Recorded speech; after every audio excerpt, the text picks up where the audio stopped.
mother or the fetus to make use of food intake. So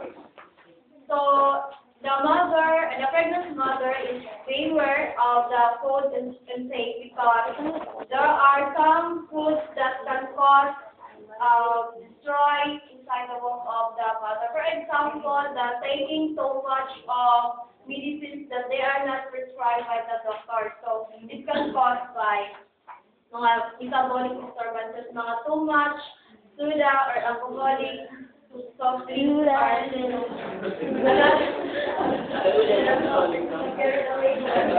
so that can cause by metabolic disturbances that can destroy the fetus inside the womb of the mother.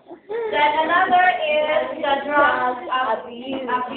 So drug abuse is the entry of large quantities of medicine into the body that affecting the fetus. So the one of the most example of this, this prenatal comfort, this is the drug abuse is what I said a while ago that this is the most common, patay din siya of mga children because this is the thalidomide.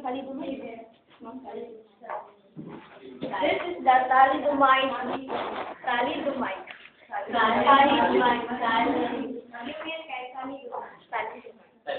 So I have a research about this. Yes, it is a medicine that was developed by German. This is good for This is good for it is found that to act an effective tranquilizer or painkiller. So it was proclaimed a wonder drug for insomnia, cough, cold, and headache. So it was also found to be effective and anti-emetic to relieve, which had an inhibitory effect, the morning sickness. So in 2000s of pregnant women took the drug to relieve their symptoms.